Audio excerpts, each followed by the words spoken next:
Earth received the first transmission on a quiet Tuesday morning. At the Global Space Communications Center in Colorado, communications specialist Frank Harris nearly spilled his coffee when the signal appeared on his monitor. The transmission came from somewhere near Arcturus, over 36 light-years away. "Sir, you need to see this," Frank called to his supervisor. Within hours, the message had been decoded. It was a video transmission showing tall, blue-skinned beings with elongated heads. They spoke in perfect English, their tone dripping with contempt. "Humans of Earth, we have observed your primitive civilization for centuries. Your technological advancement is laughable. Your social structures are chaotic. You fight meaningless wars over limited resources while destroying your only habitable planet. The Arcturian Dominion acknowledges your existence but finds you unworthy of meaningful contact." The world leaders gathered in emergency session at the United Nations. Before they could formulate a response, two more transmissions arrived, one from the Sirius Collective and another from the Vega Alliance. Both messages carried similar sentiments, though delivered differently. The Sirius Collective, a hive-mind species of insectoid beings, communicated through a single representative. "Your individualistic nature has prevented proper advancement. In the time it took you to move from steam engines to basic space travel, our collective evolved from planetary travel to manipulating the fabric of space itself. You remain irrelevant in galactic affairs." The Vega Alliance, composed of various species under a single government, sent a more formal diplomatic communication. "While we acknowledge humanity's potential, your current development level places you millennia behind acceptable standards for interstellar recognition. We will reassess in approximately 500 years. Captain Jack Nelson watched these broadcasts from the bridge of the UES Defender, Earth's most advanced orbital vessel.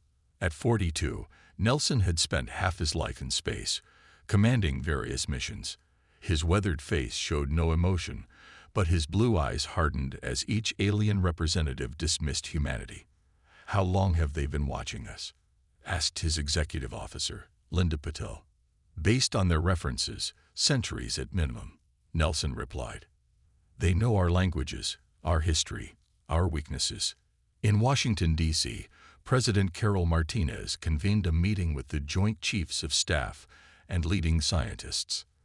Dr. Henry Wilson, director of the Advanced Physics Institute, presented evidence that Earth had been under observation far longer than anyone realized. "These civilizations have planted monitoring devices throughout our solar system," Dr. Wilson explained, pointing to anomalous readings from various locations. "Some date back to ancient times. They've studied us like we study ants." Admiral Susan Miller slammed her hand on the table. "And like ants, they expect us to remain small and insignificant. What options do we have?" asked the president. "Their technology is clearly superior to anything we possess." Captain Nelson, attending via secure video link, spoke up. "Madam President, history shows that respect isn't given freely. It's earned, often through demonstration of strength. Are you suggesting we fight civilizations that can travel dozens of light years with ease?" General Paul Rodriguez asked incredulously. "No," Nelson replied. "I'm suggesting we show them they've underestimated us." The room fell silent as Nelson continued. "These civilizations have one weakness: their arrogance. They believe they know everything about us, but they've revealed something crucial. They don't actually understand humanity's greatest strength." "Which is?" the president asked. "Our response to being challenged," Nelson said. "Throughout human history, our greatest advancements came when someone said something couldn't be done." Admiral Miller nodded slowly. "He's right. And they just told the entire human race that we're insignificant." The president looked around the room, at the faces of Earth's finest minds and leaders. "Then let's prove them wrong. I want proposals on my desk within 48 hours. If these civilizations have been watching us for centuries, let's give them something they haven't seen before." As the meeting disbanded, Captain Nelson gazed at the stars visible from his viewport. Somewhere out there, 3 galaxies were laughing at humanity.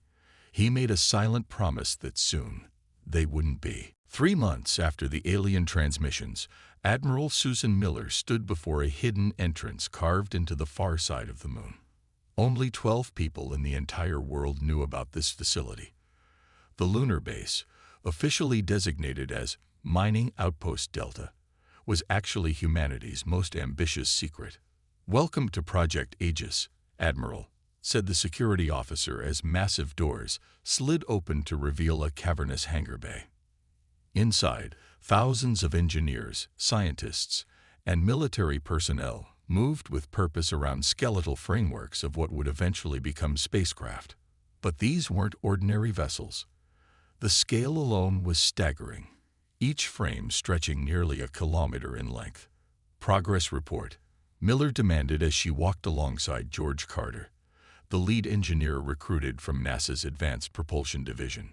"We've solved the power generation problem," Carter said, his excitement barely contained despite having worked 20 hours straight. "The fusion reactors are stable at output levels 10 times what we initially hoped for." Carter led her to a sealed laboratory where a team worked around a glowing blue substance contained in a specialized field. "This is where the magic happens," he said. "Dr. Lisa Warren's team discovered this element in the Mariana Trench. It doesn't match anything on the periodic table. We call it posidonium." Dr. Warren, a brilliant physicist with wild curly hair, looked up from her instruments. "It's not just an element, Admiral. It responds to electrical stimulation by generating a field that can bend space-time locally. The aliens have likely been using something similar for centuries." Miller raised an eyebrow. "And we found this on Earth." "That's the irony," Warren replied. "It was here all along, buried in the deepest part of our oceans. The composition suggests it may have come from a meteorite impact millions of years ago." Miller followed them to a massive engineering bay where the first Dreadnought was taking shape. Unlike conventional spacecraft, this vessel had a sleek, predatory design with forward-swept wings and multiple weapon hardpoints. "The Helios drive will be housed here," Carter pointed to the rear section. "Once operational, it should allow us to reach near-light speed. Theoretically, we could reach Arcturus in months rather than decades." Miller nodded approvingly. "What about weapons systems?" "That's where we got creative," Carter said with a grim smile. "We're developing quantum disruptors that target the molecular bonds of any material. They don't just destroy, they unmake." In another section of the facility, Lieutenant Kate Johnson led a group of pilots through simulation training. Selected from the best military aviators on Earth, they were learning to operate spacecraft that didn't yet exist. "The neural interface is the key," explained the training supervisor. "It will allow you to react at speeds impossible with conventional controls." Meanwhile, in the Central Command Hub, Captain Jack Nelson met with representatives from Earth's major powers. Though nations still maintained their sovereignty on Earth, Project Aegis had united former enemies under a single banner. "The Chinese production facilities have completed the shield generators," announced General Zhao. "They are being transported here via the Lunar Shuttle Network. Russian Aerospace has finished the navigation systems," added Colonel Petrov. "They will arrive next week." Nelson addressed the assembled leaders. "Every nation is contributing their best technologies and people. For the first time in human history, we are truly united in purpose."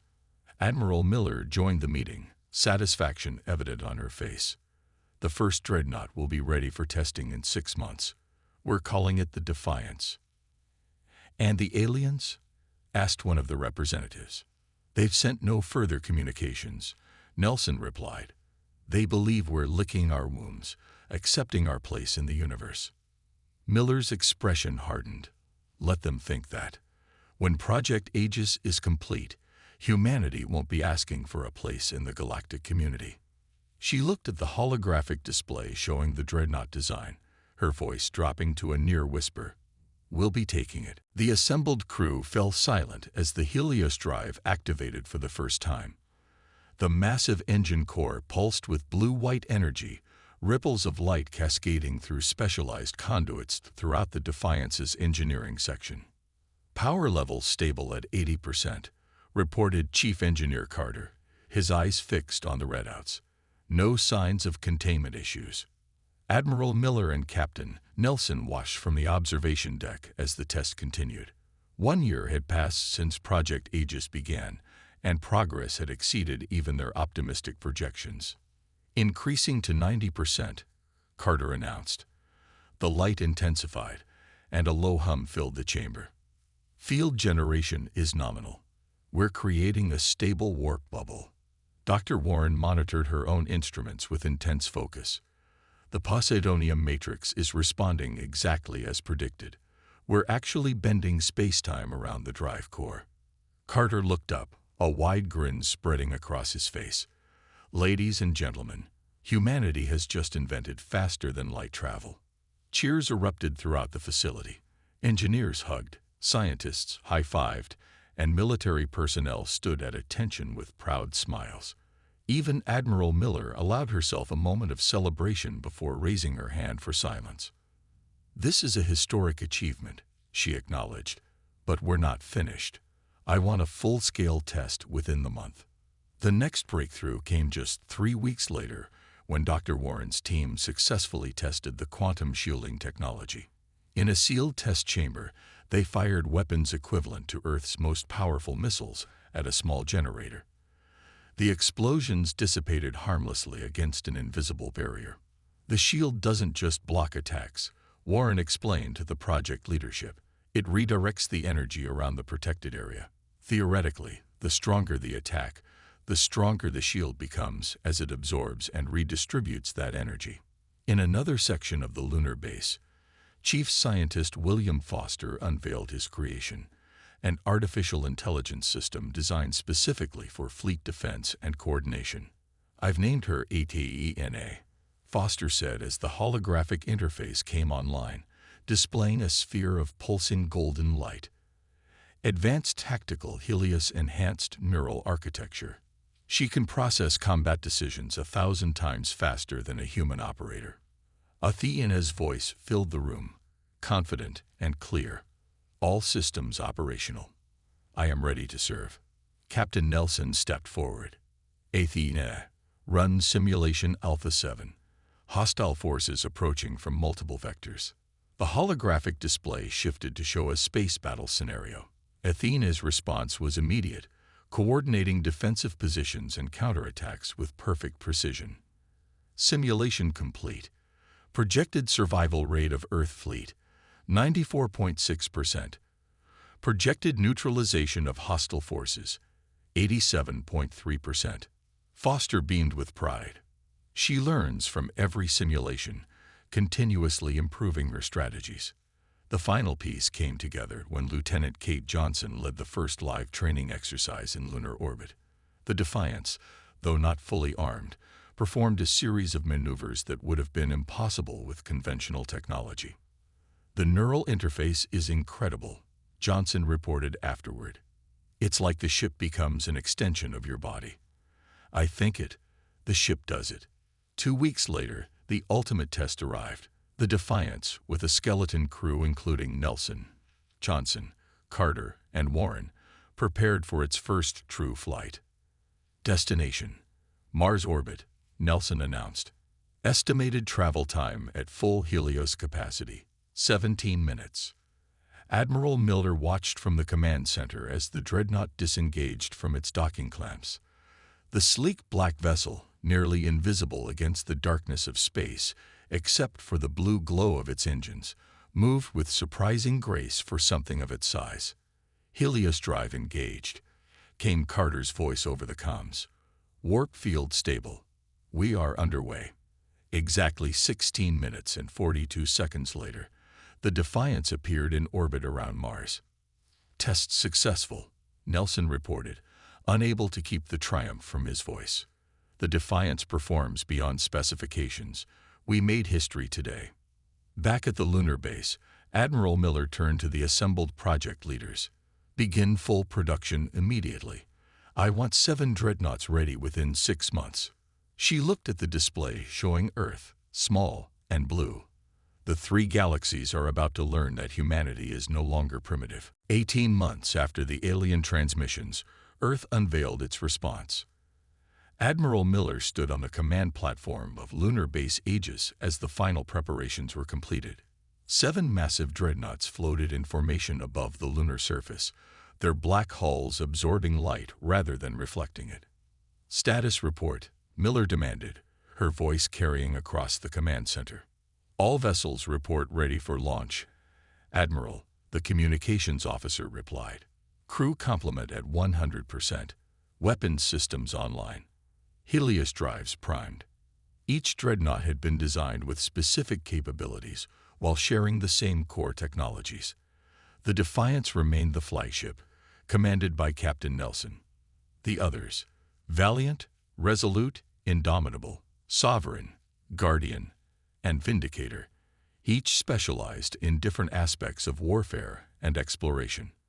"The Valiant's stealth systems are fully operational," reported Captain Olivia Reyes over the comlink.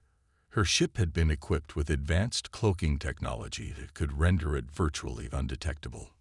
"Resolute's long-range sensors can detect activity as far as Taw Ceti," added Captain Sam Cooper from his bridge. Admiral Miller nodded with satisfaction. "Today we show the universe that humanity will not be dismissed." She pressed a button on her console.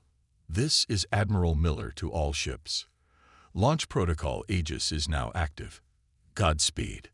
One by one, the dreadnoughts activated their conventional drives, rising from their lunar berths with surprising grace for vessels of their size. Each ship stretched over 1 kilometer in length, their designs unlike anything humans had created before. Predatory, elegant, and unmistakably built for war. On Earth, millions watched in awe as the fleet became visible, 7 new stars moving in perfect formation across the night sky. Most civilians had been told only that a new defense system was being revealed. Few understood the true scale of what they were witnessing. President Martinez addressed the world from the Oval Office. "Citizens of Earth, today marks our entry onto the galactic stage. For too long, we have looked to the stars with wonder. Now, the stars will look back with respect."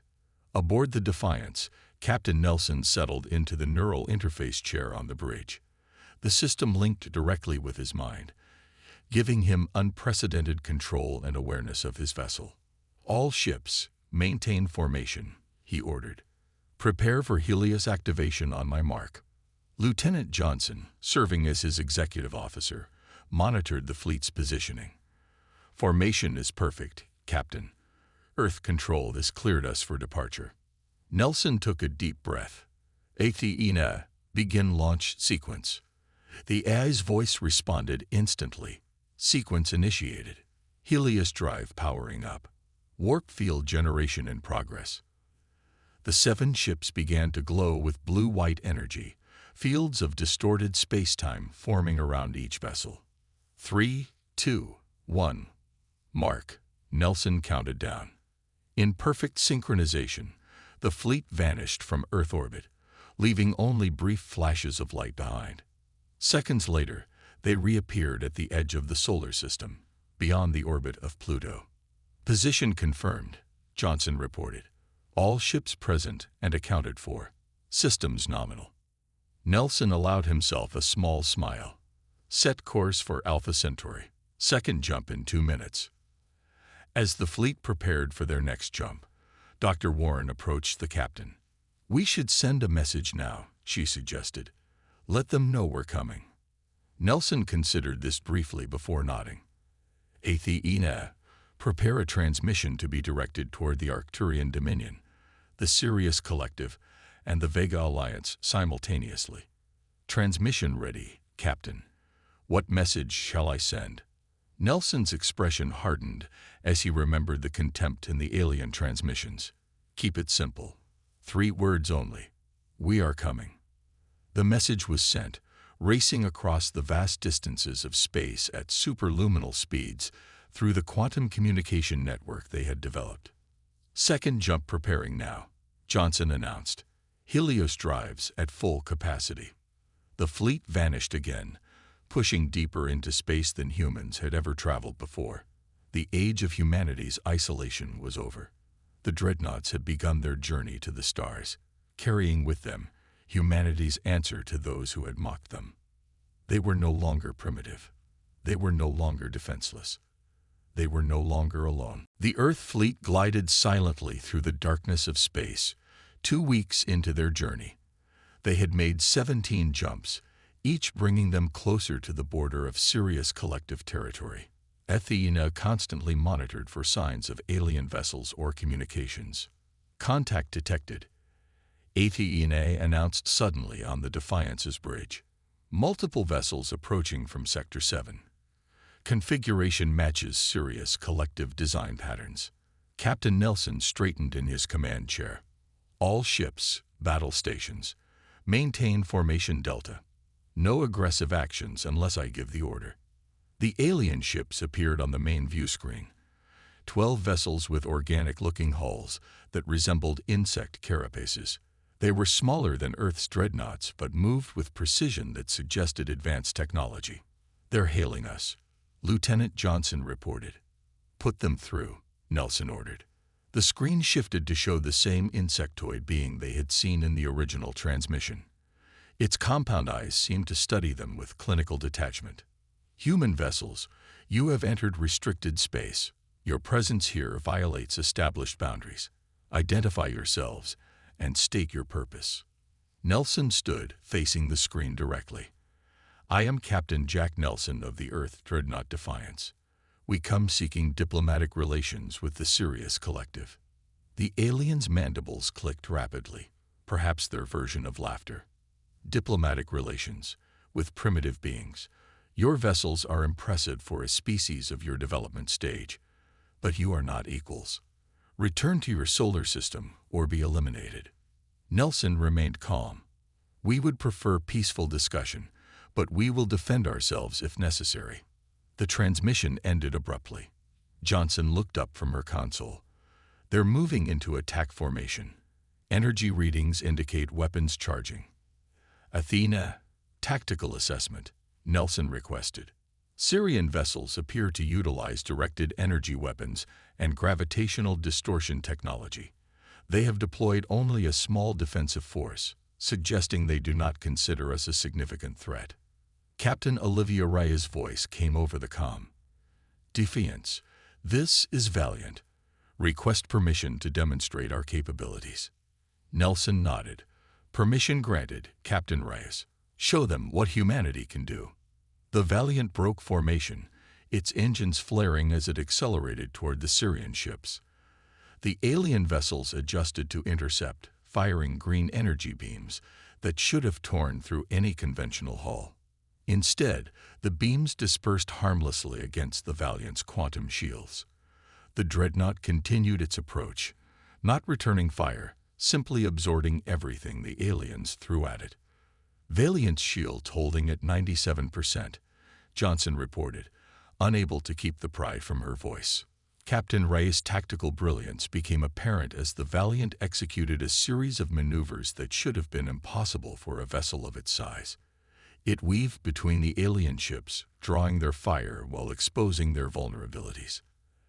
"Athena, identify their command vessel," Nelson ordered. "Analysis complete. The central vessel coordinates their movements." Nelson nodded. "Valiant, target their command ship with a low-power quantum disruptor. Disable their propulsion only." Aboard the Valiant, Rise gave the order. A pulse of blue-white energy lanced out, striking the Sirian command ship with surgical precision. The alien vessel's engines flickered and died, leaving it drifting in space. The other Sirian ships immediately ceased fire, their formation breaking apart in apparent confusion. "They're retreating," Johnson observed as the alien vessels accelerated away from the confrontation, leaving their disabled command ship behind.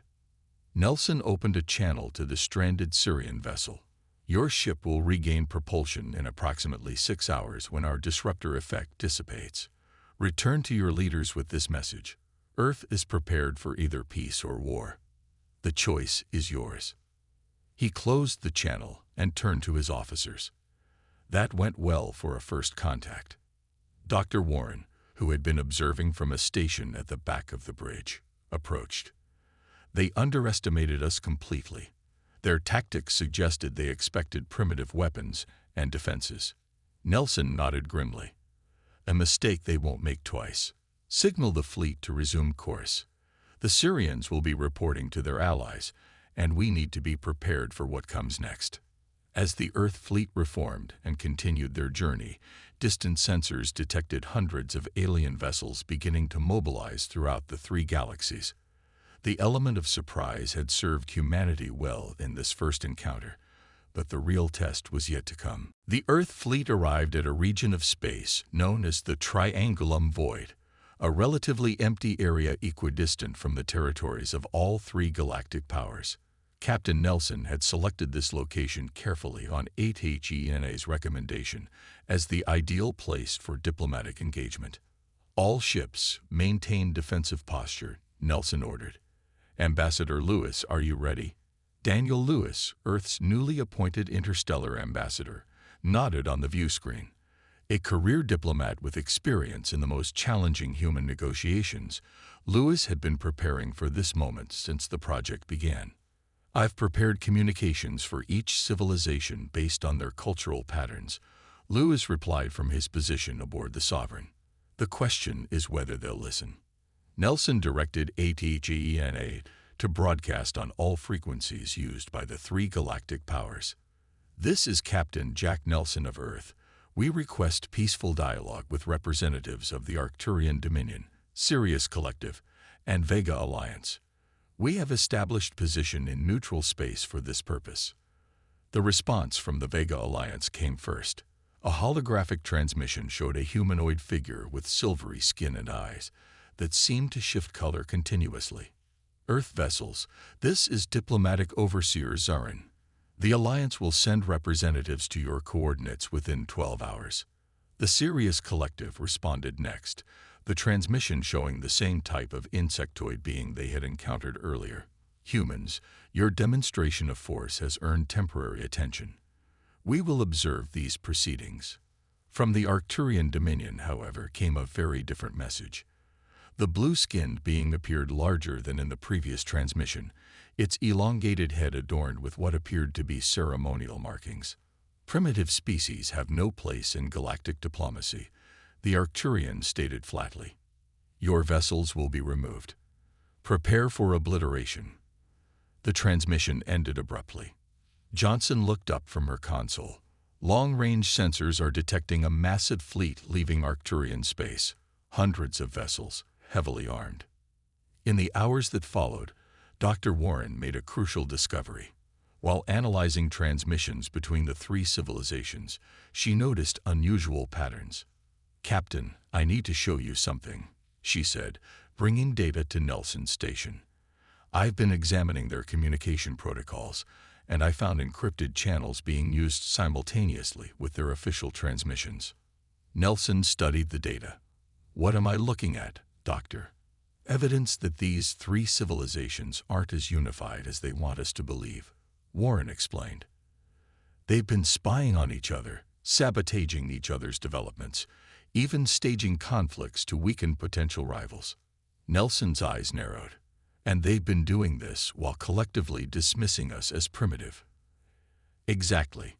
The Arcturians particularly seem to have manipulated the others, convincing them to ignore Earth while secretly studying our technology. Nelson immediately called a strategy meeting with the fleet captains and Ambassador Lewis. As they discussed the implications, the Vega Alliance diplomatic vessel arrived, a sleek, crystalline ship that dwarfed even Earth's dreadnoughts. Ambassador Lewis prepared to board the Vega ship when HFY interrupted. Captain, multiple hyperspace signatures detected. The Arcturian battle fleet has arrived ahead of schedule. On the view screen, hundreds of Arcturian vessels emerged from hyperspace, their weapons already charging.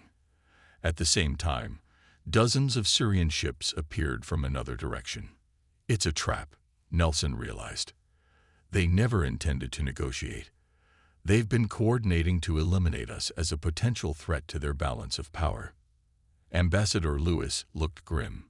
"What's our move, Captain?" Nelson turned to the tactical display.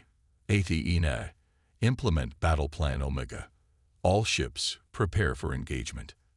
The Earth dreadnoughts moved into a formation that ATENA had specifically designed to counter numerically superior forces.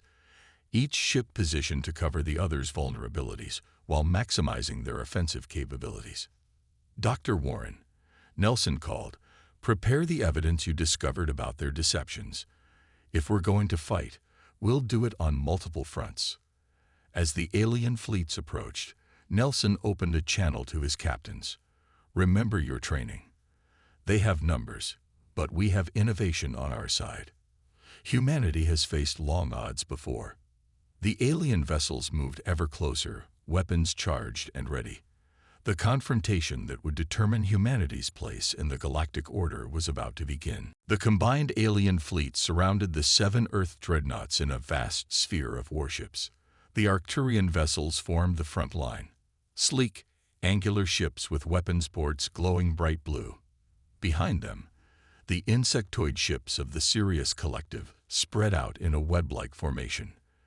The crystalline ships of the Vega Alliance held position at a distance, apparently waiting to see how events would unfold. "They outnumber us 30 to 1, Lieutenant Johnson reported, her voice steady despite the odds. Captain Nelson stood on the Defiance's bridge, watching the tactical display. "Numbers don't win battles. Athena, are all ships in position?"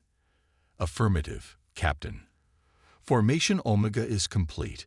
All vessels report weapons and shields at full capacity." The Arcturian flagship broadcast on all frequencies. "Humans, your intrusion into galactic affairs ends here. Surrender your vessels and technology for proper disposal. Failure to comply will result in immediate destruction." Nelson exchanged glances with Dr. Warren. She nodded, confirming their plan was ready. "Athena, initiate countermeasures. Begin broadcast on all frequencies, including their encrypted channels." The AI replied, "Broadcasting now, Captain." On every ship in the alien fleet, screens flickered to life with a message from Earth. Dr. Warren's discovery had been compiled into irrefutable evidence of the 3 civilizations' deceptions. The broadcast showed intercepted communications proving how the Arcturians had manipulated the Sirians into attacking Vegan outposts. It revealed Vegan spies stealing technology from Arcturian research facilities. It exposed Sirian sabotage of Arcturian defense systems. "While you dismissed us as primitive," Nelson's voice narrated over the evidence, "we were watching you. Your civilizations claimed superiority while undermining each other at every turn." As confusion spread through the alien fleets, the Arcturian commander responded with fury. "Your deceptions will not save you. All vessels, open fire."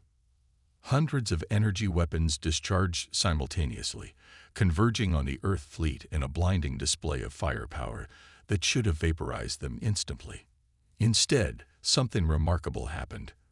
The quantum shields of the dreadnoughts not only absorbed the assault, but grew stronger with each impact. Blue-white energy cascaded across their hulls, turning the weapon's energy against itself. "Shields holding at 120% capacity," Johnson reported with amazement. "The attack is actually strengthening our defenses." Nelson allowed himself a small smile. Dr. Warren's quantum shield theory worked perfectly. "Now let's show them our offensive capabilities."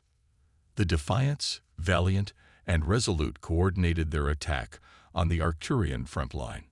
Their quantum disruptors fired with surgical precision, targeting propulsion and weapons systems without destroying the vessels. Ship after ship lost power and drifted helplessly. Meanwhile, the Dreadnought's Guardian and Indomitable deployed swarms of autonomous defense drones that intercepted incoming missiles and fighter craft from the Sirian vessels. The tiny machines moved with incredible speed, neutralizing threats before they could reach the Earth ships. The Sovereign maintained position at the center of the formation, its advanced communication systems continuing to broadcast evidence of the 3 civilizations' duplicity to every ship in range. The Vindicator, the most heavily armed dreadnought, held its fire. waiting for the command to unleash its full potential if needed. After 30 minutes of combat, nearly half the Arcturian fleet had been disabled without a single ship being destroyed. The Syrians had pulled back to defensive positions, clearly reassessing their strategy. Then, unexpectedly, 3 vegan ships broke formation and approached the Earth fleet with weapons powered down. "We are receiving a transmission from the vegan flagship," HFY announced. A silver-skinned figure appeared on screen. "This is High Commander Ilara of the Vega Alliance. We request immediate cessation of hostilities and direct communication with Earth leadership." Nelson raised an eyebrow. "May I ask what prompted this sudden desire for dialogue?" The vegan commander's color-shifting eyes showed what might have been respect. "Your evidence is compelling. The Arcturian manipulation has cost us greatly. Additionally, your restraint in combat, disabling rather than destroying your opponents, suggests values that align with Alliance principles." As they spoke, the remaining Arcturian vessels regrouped for another attack. The Syrians appeared to be waiting, watching the interaction between Earth and the Vegans. Nelson turned to Johnson. "Open a channel to all Earth ships. It's time for Phase 2. The Triangulum Void glowed with the aftermath of battle. Disabled Arcturian vessels drifted silently among the stars, while the remaining ships had withdrawn to a defensive position. The Syrian fleet maintained their distance, clearly reassessing their stance. Most striking was the sight of Earth's 7 dreadnoughts now positioned alongside the crystalline ships of the Vega Alliance in a show of unexpected cooperation. On the bridge of the Defiance, Captain Nelson stood with Ambassador Lewis as they prepared for the first official diplomatic conference. The main view screen showed representatives from all 3 alien civilizations, a reluctant Arcturian commander, a cautious Syrian collective mind, and the silver-skinned vegan High Commander Ilara. "Today marks the beginning of a new galactic order," Ambassador Lewis began. "Earth does not seek dominance but recognition as equals." The Arcturian commander's elongated face showed clear disdain. "Your technology is impressive but borrowed. You found Poseidonium by accident." Nelson stepped forward. "Yet we developed applications for it that you never imagined. The quantum shield technology is entirely human in design, as is HFY. As if on cue, HFY manifested a holographic projection in the center of the bridge, a sphere of golden light that pulsed as she spoke. "My analysis indicates that cooperation would benefit all civilizations represented here. The alternative is continued conflict with no statistical winner." The Syrian representative clicked its mandibles rapidly. "The human AI speaks truth. Our projections show similar outcomes." High Commander Ilara nodded. "The Vega Alliance proposes a new council of civilizations. Equal representation, shared knowledge, mutual defense." For several tense moments, the Arcturian commander seemed ready to reject the proposal. Then, unexpectedly, he inclined his head. "The Dominion acknowledges the necessity of adaptation. We will participate in this council." As the details were negotiated, Dr. Warren approached Nelson at the observation window. Together, they looked out at the assembled ships of 4 civilizations. "Did you ever imagine this when you watched their first transmission?" she asked quietly. Nelson shook his head. "I expected to fight for our place. I never expected to broker peace." 6 months later, the first meeting of the Galactic Council convened in a newly constructed space station at the edge of Earth's solar system. Representatives from 27 worlds attended, including several civilizations that had been previously excluded by the 3 major powers. Captain Nelson, now wearing the formal uniform of Earth's first galactic ambassador, addressed the assembled delegates. "For centuries, the stars represented the unknown, something beyond our reach. Today, we stand among those stars as equals, not because we conquered, but because we persisted." The technology exchange that followed transformed human civilization. Cities were rebuilt with advanced materials. Disease and hunger became problems of the past. Earth's environment began to heal as clean energy replaced fossil fuels. But perhaps most significant was what humanity offered in return. Earth's art, music, and literature spread throughout the galaxies. Human creativity proved to be a resource as valuable as any technology. The philosophical concept of unity through diversity, rather than conformity, began to influence even the most rigid alien societies. 5 years after the confrontation in the Triangulum Void, Admiral Miller stood with Captain Nelson on the observation deck of the new Academy of Interstellar Studies in Geneva. Below them, humans worked alongside beings from a dozen different worlds. "The Arcturian ambassador actually smiled yesterday," Miller remarked. "I didn't think their faces could do that." Nelson laughed. "They're learning. We all are." A young cadet approached, coming to attention before them. "Ambassador Nelson." "Admiral Miller, the Syrian delegation has arrived for the Technology Summit." Nelson nodded his thanks. As the cadet left, he turned back to the window. "You know what the vegan historian said last week? That the greatest gift Earth brought to the galaxies wasn't our technology or resources. What was it then?"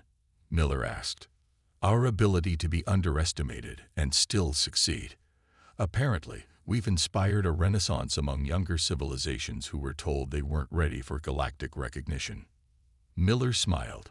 "So we went from being mocked as primitive to becoming an inspiration."